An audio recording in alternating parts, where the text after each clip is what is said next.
Welcome to 9 vibes.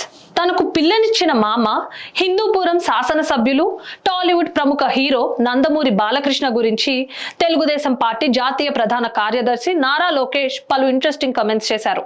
2024 assembly ఎన్నికలు మరికొద్ది రోజుల్లో జరగబోతున్న నేపథ్యంలో అధికార వైసీపీతో పాటు ప్రతిపక్ష తెలుగుదేశం పార్టీ, జనసేన, బీజేపీ కూటమి కూడా అనేక సభలు, సమావేశాలు నిర్వహిస్తోంది.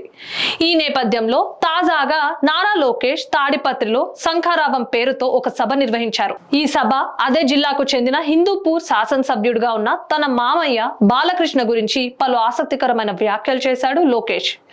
హిందూపురం జిల్లా అంటే తన కుటుంబానికి చాలా ప్రేమ అని లోకేష్ చెప్పుకొచ్చారు. విశ్వవిఖ్యాత నట సార్వభౌమ నందమూరి తారక రామారావుని ముఖ్యమంత్రిగా గెలిపించి అసెంబ్లీకి పంపించిన ఘనత ఈ అనంతపురం గడ్డకు చెందుతుందని అన్నారు.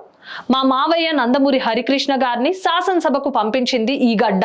మరో మామయ్య మీ అందరి బాలయ్య, నా ఒక్కడికి ముద్దుల మావయ్యను 2 సార్లు ఎమ్మెల్యేగా గెలిపించి అసెంబ్లీకి పంపింది ఈ గడ్డ. మీకు ఎంత చేసినా ఈ రుణం తీర్చుకోలేమని ఈ సందర్భంగా నారా లోకేష్ చెప్పుకొచ్చారు.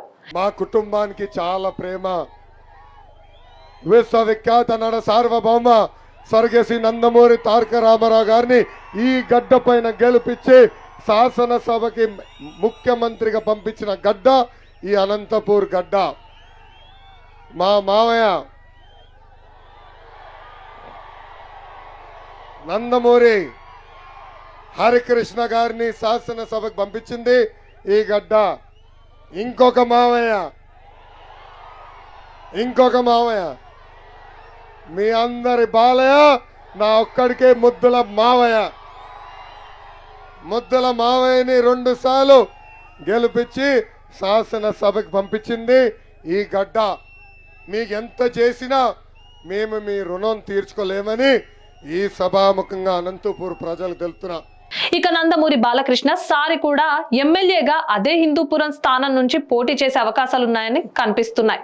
ఇలాంటి మరిన్ని అప్డేట్స్ కోసం స్టే ట్యూన్ టు 9 వైబ్స్.